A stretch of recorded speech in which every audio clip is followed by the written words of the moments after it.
Hello student, हमारा आज का टॉपिक है क्वांटिटी थ्योरी ऑफ मनी।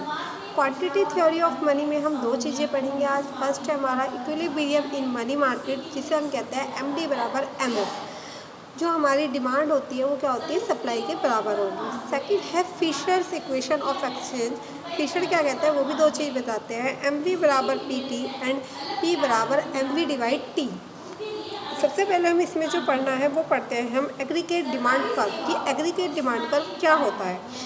ये जो होता है हमारा होता है एडी बराबर एफ और एन। जो हमारी एडी है उसको हम क्या कहते हैं, एग्रीगेट डिमांड कहते हैं। एफ मतलब फंक्शन होता है और एन मतलब होते हैं हमारे नंबर्स जितने भी हैं।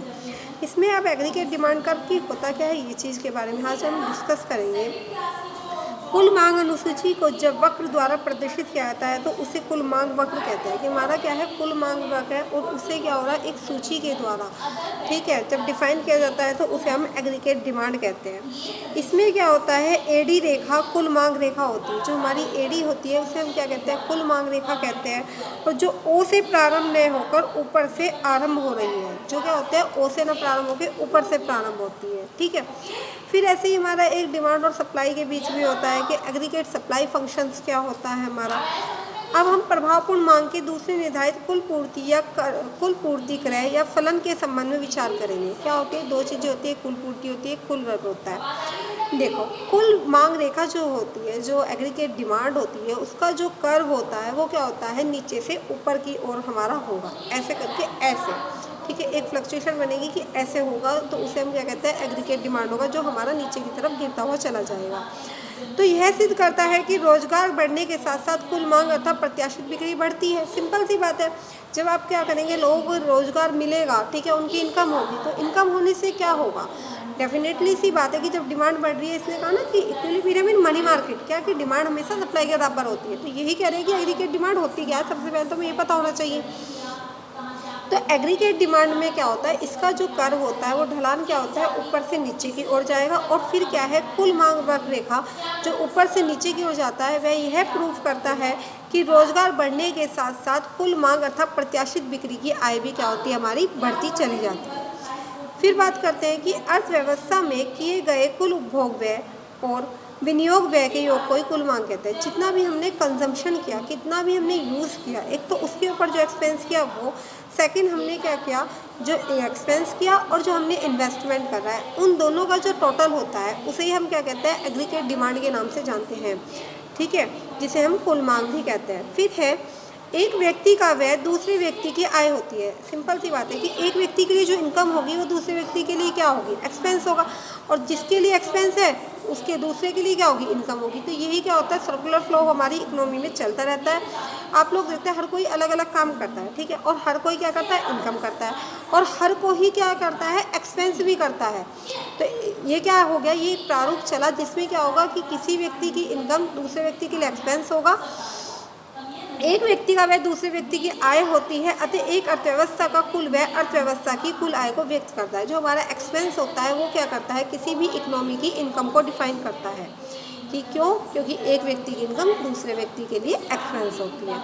अर्थात कुल व्यय में उन फर्मों की आय प्राप्त होती है जो कि वस्तु और सेवाओं की पूर्ति करते हैं। कुल व्यय में क्या होता है, उन फर्मों की इनकम को हम इंक्लूड करके चलते हैं जिनमें क्या होता है, वस्तु और सेवा की पूर्ति दोनों चीज़ें आती हैं। अतः कुल मांग वह प्रत्याशित बिक्री से प्राप्त आय है जो फर्म निर्दिष्ट श्रमिकों द्वारा, जो श्रमिक है, जो लेबर लग रही है, उनके द्वारा उत्पादित वस्तु के विक्रय से प्राप्त होने की आशा होती है। जो भी हमने क्या करा, जो वहाँ पे लेबर लग रही है, ठीक है, वो लेबर क्या करती है, वो प्रोडक्शन करने का काम करती है। और लेबर ने जो भी प्रोडक्शन किया, प्रोडक्शन करने के बाद क्या करा, वो जो प्रोडक्ट बना उस प्रोडक्ट को हमने जो सेल करा, उससे जो हमारी इनकम हुई उसे ही हम क्या कहते हैं, एग्रीगेट डिमांड कहते हैं। फिर क्या कहते हैं, रोजगार के विभिन्न स्तरों पर उत्पादन की बिक्री से प्राप्त संभावित आय की अनुसूची को, जो भी हमारी अनुसूची दिखा रखी है उसको ही हम क्या कहते हैं, मांग अनुसूची या मांग फलन कहते हैं, जिसे हम फंक्शंस कहते हैं, डिमांड फंक्शन के नाम से भी जिसे हम जानते हैं। जैसे जैसे रोजगार की मात्रा बढ़ती जाएगी, जैसे जैसे क्या होगा, लोगों का रोजगार बढ़ता जाएगा, वैसे वैसे ही प्रत्याशित बिक्री की आय भी बढ़ती जाएगी। सिंपल सी बात है कि जैसे जैसे क्या होगा, लोगों को रोजगार मिलेगा तो लोगों की इनकम होगी, इनकम होने से क्या होगा, वो एक्सपेंस करेंगे, जिससे हमारी क्या करेगी, सप्लाई भी बढ़ती चली जाएगी डे बाई डे, जिसे हम कहते हैं एग्रीगेट डिमांड बराबर होती है एफ और ब्रैकेट में क्या होता है एन, जो हमारे नंबर्स होते हैं। फिर ऐसे ही एक एग्रीगेट डिमांड होती है, ऐसे ही एग्रीगेट सप्लाई होती है। यहाँ पे हमने दो चीज़ें बताई ना, एमडी और एमएस। अब देखते हैं कि एमएस बहुत आर इक्वल हो जाती है ये, ठीक है, कि हमारी एमएस क्या होती है उसके बारे में हम डिस्कस करते हैं। अब हम प्रभावपूर्ण मांग के दूसरे निर्धारक कुल पूर्ति या क्रय या फलन के संबंध में विचार करेंगे। अब हम किसके ऊपर विचार कर रहे हैं? सप्लाई के ऊपर विचार कर रहे हैं। एक अर्थव्यवस्था में उपभोग व विनियोग, उसने बताया ना कि इनकम और एक्सपेंस इक्वल होते हैं, तो डिमांड का हो गया। अब बात करते हैं सप्लाई की। सप्लाई में क्या है कि जब कोई व्यक्ति क्या करता है, किसी चीज़ को उपभोग करता है, तो दूसरा व्यक्ति उसको क्या करता है, तो उसके साथ साथ वो उसको विनियोग भी करता है। एक अर्थव्यवस्था में उपभोग एवं विनियोग के लिए उपलब्ध वस्तु एवं सेवाओं की कुल मात्रा को ही क्या कहते हैं? हम कुल पूर्ति कहते हैं। कि उपभोग और जो हमारा विनियोग है उसके लिए हमने जितनी मात्रा खर्च करी है उसको ही हम क्या कहते हैं? कुल पूर्ति के नाम से डालते हैं। हम जानते हैं कि अर्थव्यवस्था में उत्पादित अंतिम वस्तुओं या सेवाओं के मौद्रिक मूल्य को राष्ट्रीय उत्पाद कहते हैं। कोई भी इकोनॉमी है उसमें क्या हुआ, जितनी भी वस्तुओं का क्या होता है, प्रोडक्शन होता है, उसे ही हम क्या कहते हैं? राष्ट्रीय उत्पाद भी कहते हैं, नेशनल प्रोडक्शन के नाम से जिसको हम जानते हैं। अतः यदि अर्थव्यवस्था में उत्पादित सभी वस्तुओं और सेवाओं के उपभोग अथवा विनियोग के लिए उपलब्ध कराया जाए तो राष्ट्रीय उत्पाद राष्ट्रीय आय के समान ही होगा। क्या होता है, हमारा जो कंजम्पशन होता है और जो हमारा एक्सपेंस होता है वो क्या होता है, एक तरीके से इन्वेस्टमेंट के बराबर ही होता है। क्योंकि यदि हम क्या कर रहे हैं, कहीं पे कंजम्पशन कर रहे हैं, खर्च कर रहे हैं, तो एक तरीके से इन्वेस्ट भी तो कर रहे हैं ना उस चीज़ को। तो इसमें बताया है कि जो हमारी कुल पूर्ति होती है, जो हमारी टोटल सप्लाई होती है, वो बराबर किसकी होती है? नेशनल जो हमारा प्रोडक्शन होता है उसके, और जो हमारी नेशनल इनकम होती है उसके इक्वल होती है। अब क्या बताते हैं इसमें एक डिफाइन करते हैं। एक होता है हमारा एग्रीगेट सप्लाई कर्व होता है। एग्रीगेट सप्लाई कर्व कैसा होता है? जब कुल पूर्ति अनुसूची को रेखाचित्र द्वारा डिफाइन किया जाता है तो उसे कुल पूर्ति वक्र कहते हैं। वही है कि उन्होंने एक डायग्राम दिखा, उसको जब हम डिफाइन करेंगे तो वो आपका क्या होगा? कुल पूर्ति वक्र होता है, जिसे आपको जब जूम क्लास होगी तो उसमें मैं आपको सेंड करूँगी। इसमें क्या है कि एक्स अक्ष पर उद्यमियों द्वारा प्रस्तुत किए गए रोजगार के विभिन्न स्तरों को दर्शाया जाता है। एक एक्स अक्ष है जिसमें क्या होता है, रोजगार के विभिन्न स्तरों को दर्शाया गया है, तथा वाई अक्ष पे क्या होता है, हमारा रोजगार के विभिन्न स्तरों से प्राप्त संभावित आय, जो इनकम हो रही है, उसको दर्शाया गया है। कुल पूर्ति कीमत का रोजगार के स्तर पर धनात्मक असर पड़ता है। जो कुल पूर्ति कीमत होती है उसका क्या होता है, रोजगार के स्तर पर कैसा असर पड़ता है? धनात्मक पॉजिटिव इफेक्ट पड़ता है। जब अर्थव्यवस्था में पूर्ण रोजगार के स्तर को प्राप्त कर लेती है, जो इकोनॉमी होती है और वो क्या होती है, फुल एम्प्लॉयमेंट को प्राप्त कर लेती है, तो कुल पूर्ति फलन या पूर्णतः क्या होता है? लोचहीन बन जाता है। उसमें क्या होती है? लोच नहीं रहती है, क्योंकि पूर्ण रोजगार के स्तर को प्राप्त कर लेने के पश्चात उत्पाद की वृद्धि की कोई संभावना नहीं रहती। ठीक है, जब हमने क्या करा, पूरा का पूरा हमने क्या करा, एग्रीगेट सप्लाई प्राप्त कर दी, तो उसके बाद क्या होता है, रोजगार की कोई पूर्ति की संभावना नहीं रहती है, वो खत्म हो जाती है हमारी एक तरीके से। अब देखते हैं हम इसमें संक्षेप में इन्होंने क्या बताया। एक अर्थव्यवस्था में उपभोग एवं विनियोग के लिए उपलब्ध वस्तुओं व सेवाओं की कुल मात्रा को ही कुल पूर्ति या कुल राष्ट्रीय उत्पाद या राष्ट्रीय आय भी कहते हैं। अब देखते हैं हमारा कि फिशर एक इक्वेशन देते हैं। फिशर की जो इक्वेशन है उसमें बताया है mv बराबर pt एंड p बराबर mv, जिसे हम क्या कहते हैं, m जो हमारा और v जो होता है हमारा वेलोसिटी होती है, जिसे हम कहते हैं वेग के नाम से दर्शाया जाता है। जो फिशर और पीटी मतलब क्या है कि आपका प्राइस क्या है, आप लोग ट्रांजैक्शन क्या कर रहे हैं, तो उस चीज़ के ऊपर है कि फिशर ने जो इक्वेशन दी है वो क्या है, फिशर इक्वेशन ऑफ एक्सचेंज के नाम से भी हम जानते हैं जिसे।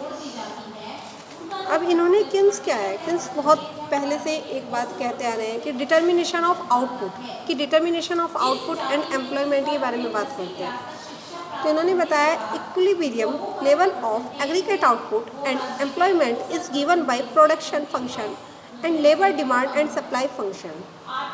ये क्या करता है, जो हमारा इक्विलिब्रियम होता है वो क्या किस चीज़ को डिमांड को बताता है, aggregate output and employment is given by production, कि प्रोडक्शन फंक्शन कितना है, and labour demand and supply function. इसमें फॉर्मूला भी दिया है Q बराबर FKTN, जिसमें Q होता है हमारा टोटल आउटपुट, कि हम कितना कंजम्पशन कर रहे हैं, कितना यूज़ कर रहे हैं। F जो होता है हमारा वो होता है फंक्शन, K मतलब होता है कैपिटल, स्टॉक हमारा कितना है, T मतलब टेक्नोलॉजी, N मतलब नंबर ऑफ वर्कर्स एम्प्लॉयड। देखो हमारा आउटपुट जो होता है वो कैपिटल स्टॉक के ऊपर, टेक्नोलॉजी के ऊपर, नंबर ऑफ वर्कर्स एम्प्लॉयड, 3 चीज़ों के ऊपर डिपेंड करता है। ठीक है, आप देखते हो कि जिस जगह पे क्या होगा, हमारा क्या आउटपुट अच्छा है तो वहाँ की टेक्नोलॉजी अच्छी है, डेफिनेटली सी बात है। वहाँ पे कैपिटल स्टॉक अच्छा है, वहाँ पे नंबर ऑफ वर्कर एम्प्लॉयड, विकसित देश हैं तो वो विकसित क्यों हो रहे हैं? क्यों?